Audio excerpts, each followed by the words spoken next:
Jeff Ranke, Editorial Director of Manufacturing.net and Manufacturing Business Technology. Welcome to Security Breach.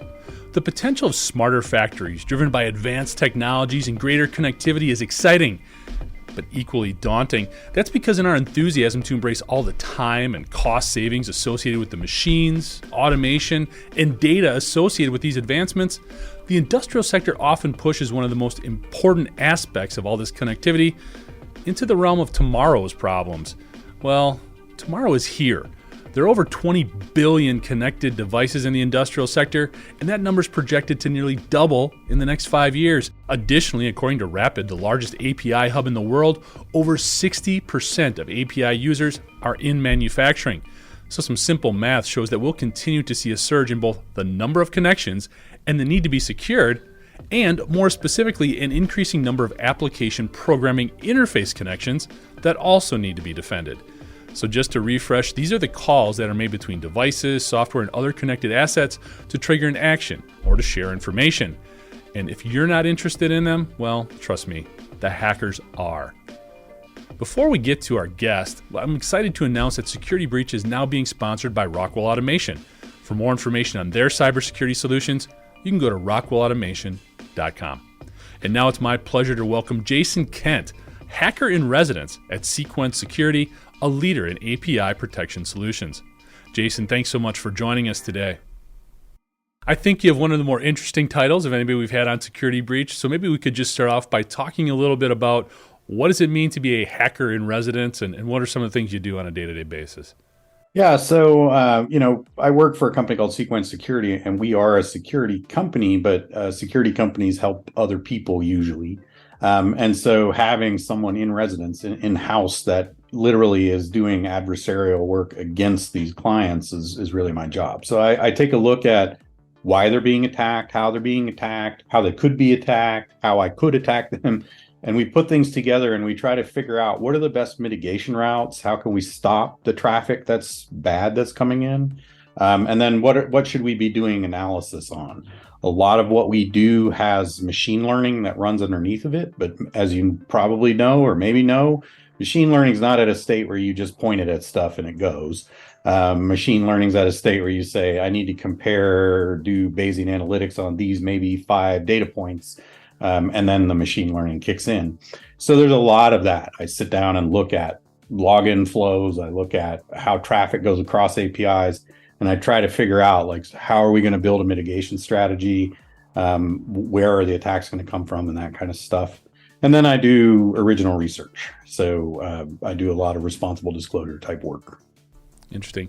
I know Sequence is really focused on the API security, but are there, in addition to that, are there some other vulnerabilities that you continue to come across in your role? Yeah, we continue to see all manner of things, right? And then new things come online all the time. So we're still seeing Log4j, which is an Apache vuln that had a patch come out for it. What, a year, 2 years ago now? Right. Right. Yeah. We still see that, right? So there's those kinds of vulnerabilities out there, but a lot of what happens in an API work that most organizations do is business logic flaws. It's literally, I forgot to protect this endpoint, or some workflow that's there.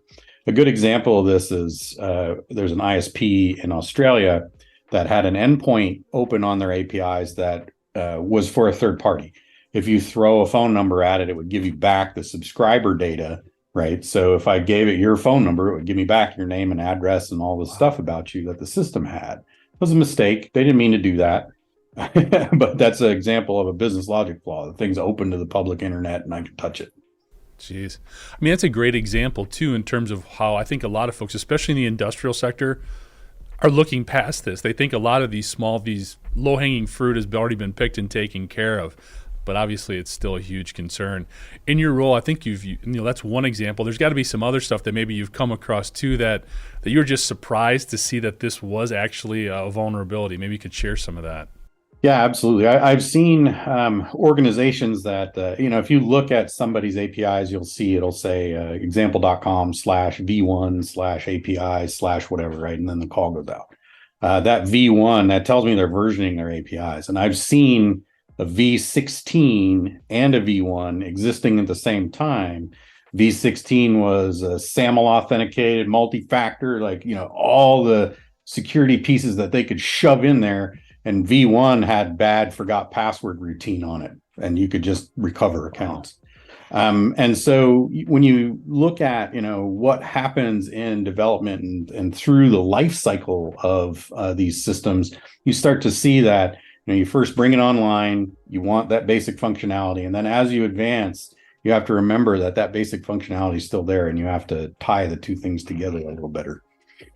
Why do you think these vulnerabilities, which some of them are kind of basic in terms of things that should have been covered, why do you think they persist? Is it not a priority? Is it just being overlooked in the rush of other things, or what's your experience there? Well, web security in general is a really underserved thing, I think. I've been doing application security for about 25 years now. You can tell I have a little gray in my beard from it. And it's one of those things where, when I first started doing this, I'm pretty sure I knew everyone.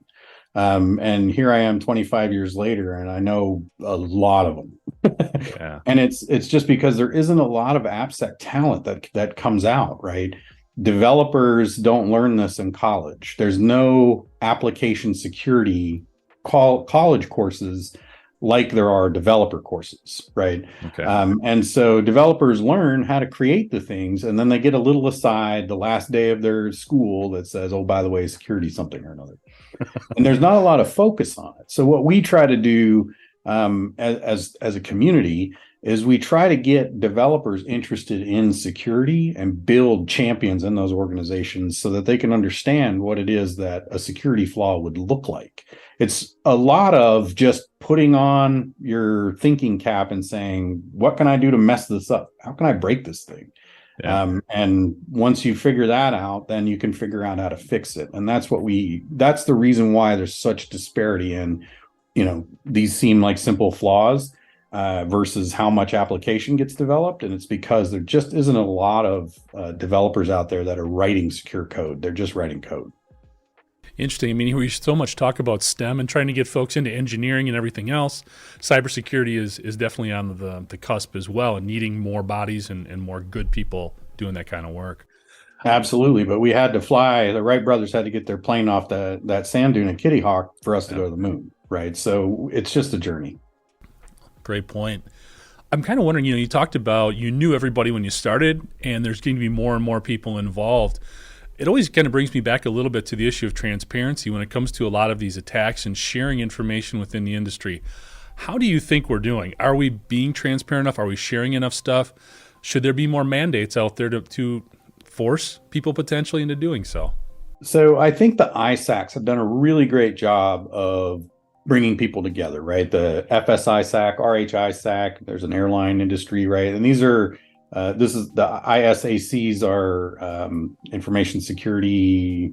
I can't remember the Sure. I can't remember the jargon there, but it's a group of people in the same category, right? So retail and hospitality has its own security conference called the RHISAC, where just the practitioners get to talk, right? And they get to share with each other and figure out problems.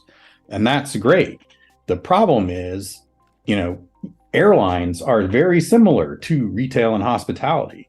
They're not sharing across that boundary, right? So somebody that's getting a bot attack for, buying Nike Dunks, the same infrastructure, the same things that are going to hit that Nike Dunk purchase workflow in a retail setting is going to be the same infrastructure, the same methodologies that hit the airlines when they try to do a seat spinning attack and take over all their inventory. And so these are the kinds of sharing that I think need to occur more. But OWASP and organizations like that are trying to foster that and get more discussion around it. And I just think it's not happening enough. Like I did a birds of a feather session at RSA last year. And the idea was, bring together anybody that wants to talk about anything. We're not going to record it. No one's going to take notes, right? We just need to be able to share. And I only had 2 people come to that thing. Yeah. They're both from banks, and we did have a good conversation. But I'm sure there's somebody from the manufacturing sector that would have learned something there. Yeah. Well, I mean, echoing that sentiment, I was at a recent industry event. This was manufacturing focused. It was a great presentation that was given about security, but it was during a lunch session.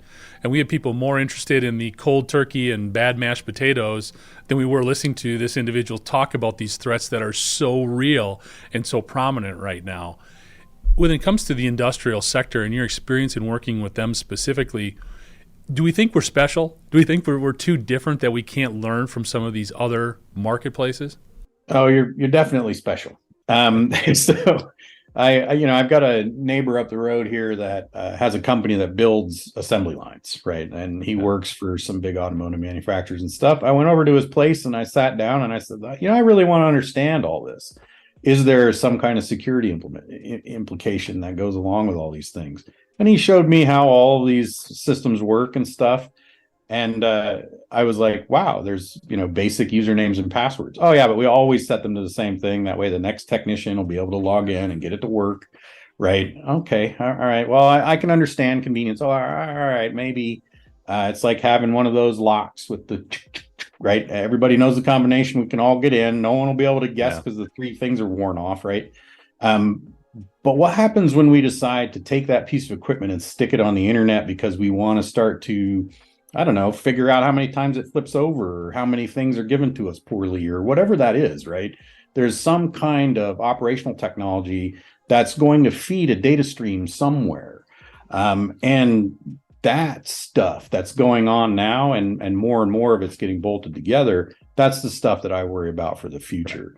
Being able to do things like, I was just working with a beverage vendor a little while ago that was saying, they monitor their plants for how many ingredients they have ready to go. And they have an automated system that orders more. And he was worried that somebody was going to order so much that they wouldn't have a place to put it. And then what do you do? Right. Reject the load, send it back. Like it's going to cause too many problems downstream. And that's just a third party, sort of monitoring type of thing. What if somebody was in there maliciously really screwing with it? I heard a story years ago from a chocolate manufacturer here in the US that was really worried about someone ordering too much chocolate to a hot part of the United States, right?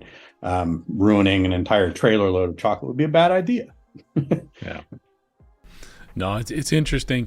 And the industrial sector seems more and more vulnerable to different types of attacks as the hackers realize there's a ton of intellectual property here. There's a ton of money at stake. Supply chains are very closely intermingled. Are you seeing any different types of attacks or strategies that are being employed that are taking advantage of all these vulnerabilities that we're just not getting to in time? Yeah, I'm not seeing the cavalcade of attacks that are just knocking the manufacturing sector offline, but I am seeing if you get noticed for whatever reason it doesn't matter, right? You make the wrong post about the wrong thing on Twitter, and before you know it, the army shows up, right? Right. In those situations, not only are they getting owned, these companies are just getting burned right down. They're either ransomwaring the entire operation, they're taking over their cloud environments and deleting everything. They're doing things that are going to be very difficult to recover from. And having just minor flaws in your systems, right? Just pumping some data off of a system to AWS just so you can monitor how many times a thing happens sounds great. But what happens when I get control of all of those AWS accounts? And that's what happens, right? These guys get in there and they do stuff like that. Well, I think the big three when it comes, this is probably any industry, but especially in the industrial sector, a lot more phishing attacks, malware coming from, like you said, hey, we trust these vendors, they're coming in, but somehow the USB gets corrupted, and ransomware is a huge one in the industrial sector. We've had some high priority ones that sort of grabbed headlines, but there's a lot of other stuff going on that nobody wants to talk about. When you look at these big three, so to speak, what's been your experience in sort of either dealing with them after the fact, trying to head them off beforehand? Yeah, I break ransomware down into very simple. Your emails need to be better, and you need to teach your people not to click links. But that means you don't send them links ever, right? You can't tell someone never click a link and then send them their benefits enrollment link. because they're going to then get an email that says something's wrong with your benefits enrollment. They're going to click it, and that's it. Your ransomware, right? That's the end of it. I think that these external systems, right? So in all of the categories that you have, think about how you interact with external systems. Those are the places that protection needs to be put. For instance, when I receive an email from outside of my company, there's a huge banner at the top that says external email, right? And a lot of times that email says it's my CEO and he needs me to step out and buy some gift cards real quick, right? And the way I know it's fake is the big external email. Why is my CEO sending me an email from somewhere outside the company, right? It's very simple to trigger people on this stuff, but we don't seem to be doing it. Those are the places that we need to put systems in place to make sure that our employees can operate in any way that they'd like and it be secure, right? Sit down with them and explain, clicking links is going to be bad. That's great. And we should do that. But making it so that they never get the links is better, right? Right. And being able to report it and all that kind of stuff is getting more and more important. Yeah. Well, it's interesting. I mean, you bring up some of those very, very, again, the low-hanging fruit, the more simple approaches. We've got a lot of companies that are trying to do stuff like the double-factor authentication, zero trust policies, all of that. But really what you're saying, it even goes before implementing any of that stuff. It needs to be more basic stuff in place. Yeah, it definitely needs to be when you do your reviews, right? If you're a CISO or head of security or whatever, and you just walked into an organization, what's the first thing you do? It's not try to implement some massive, really difficult policy. You put your head on a swivel, you look around, and you see what you got. If people are your biggest problem, then you need to focus on securing the people. If those breaches that occur because of those people are going to cause your whole facility to go offline, yes, your people are the place that you need to be. If you can just take your facility offline and get rid of it, right, so that no one can touch everything, why not do that? Well, that's the same idea here, right? You got to keep wrapping perimeters around all this stuff in order to protect yourself. Makes sense. I got to ask you this, though, Jason. I ask pretty much everybody who comes on. Ransomware happens, right? What's your take? Do you pay or do you hold out? I just answered this question on LinkedIn the other day. This is a great, what do you do? Do you pay or do you not pay? So I haven't had to make this decision in my life, but I've watched a lot of people try to make this decision and I've seen it fail, right? I've seen them pay the ransomware and never hear from them again. Yeah. I've seen them pay the ransomware and the decryption routine doesn't work because they just gave them a fake one. I've seen them pay and get their things back, right? But the number of times I've seen them pay and get their things back is far less than the number of times I've seen the problems that go along with it. Yeah. So if you're concerned about ransomware, do this exercise.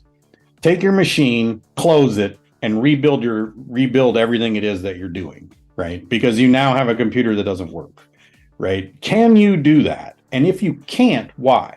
Start to put those pieces together that are going to avoid this idea. If you have to run around with an iPad to figure out how to get away from ransomware, do that, right? The next thing is make sure your servers are patched. If you're in an environment where you're worried about workstations getting ransomware, give them all iPads. Go secure the servers, right? Reduce your footprint and protect it as much as you can.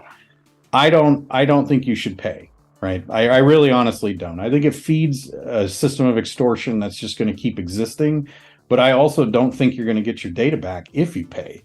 And that's the real crux of this, right? Is you have to figure out a way around it. Interesting. Yeah, great perspective. And the one thing I want to reinforce here, too, to everybody watching and listening to this, Jason's perspective comes from a hacker. I mean, he's a good guy. He's wearing the white hat, but his job is taking that hacker's perspective and what they would do and how they would operate. So yeah, and that's what I do every day, right? I look at a problem that somebody might have and say, how can I make this worse so they can make it better? Put that on the business card, right? I make stuff. I figure out how to make it worse. There you go. All right. Hey, Jason, we've talked a lot about the bad guys. Let's talk about some of the good guys. Maybe you can tell us a little bit about what Sequence is about. Sure. Sequence Security, we started out as an organization that was trying to limit the amount of traffic that would go into some place, right? Whatever that place was.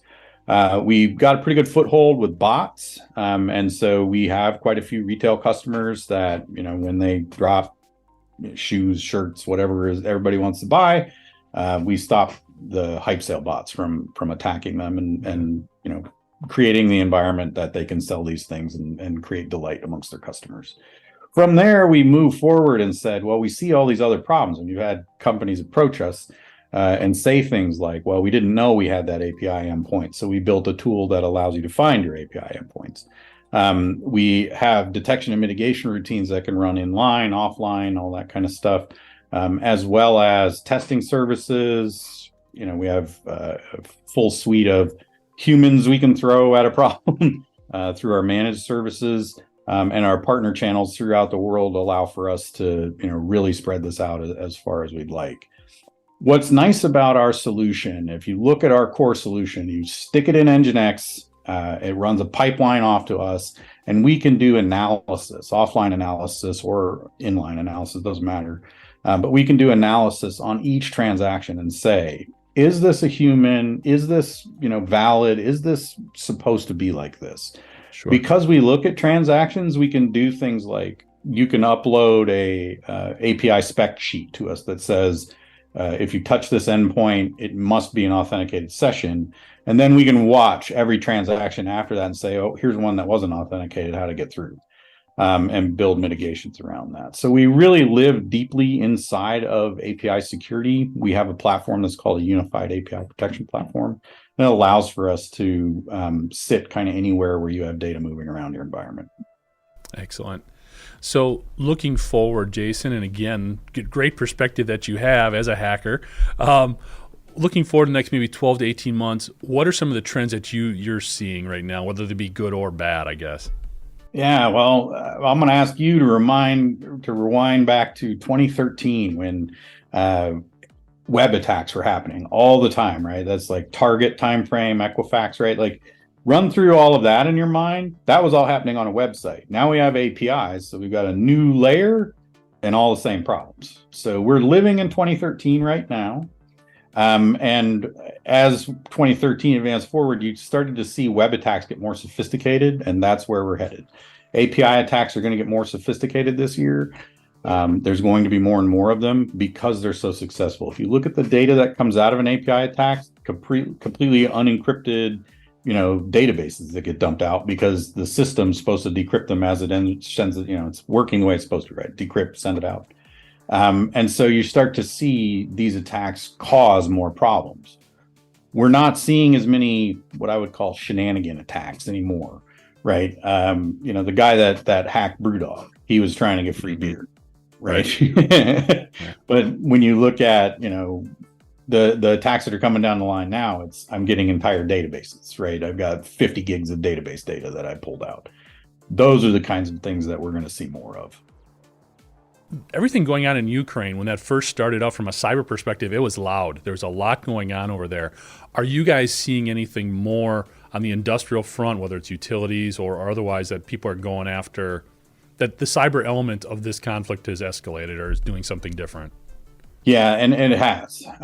So from the organizations, the people that I know that work on this kind of stuff, you see a lot more sort of nation state style things, right? Where they're attacking kind of industrial complex type stuff, right? Yep. Not Coca-Cola. They're going after big things.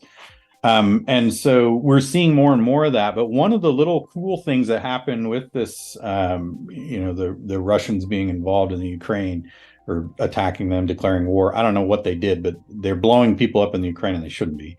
Right. What we're seeing from this, though, is all of those Russian nation state actors that used to be there, they don't really have anything to do. And so they're doing more and more like shopping bots. They're really? Just kind of not busy, right? And it's because there's only a few units that work on nation state attacks from both Ukraine and the Soviet Union. Ukraine's busy doing stuff with Russia. So Russia's doing things. But what we're seeing is a few more Asians getting involved. There's always been a few people from Thailand, a few people from China, that are, sort of getting involved in attacking organizations. What we're seeing now is a bigger step from China, though I will say they're easy to see. When the Chinese attack you, they're very loud. It comes all at once, and it's a mess. So it's kind of so the folks from Asia are basically picking up the slack because everybody in Russia and Ukraine is preoccupied with each other. Well, that's interesting, boy. Well, definitely something to keep you busy. Jason, thanks so much for joining us. Anything else you'd like to add before we part? The one thing that I try to pitch every time I get on one of these shows is if you have developers, if you have anybody writing code and they're not involved in OWASP, encourage them to get involved in OWASP. OWASP is the Open Web Application Security Project. It's a huge organization of people like me that worry about application security. If you get involved, I promise it won't be terribly boring. Excellent.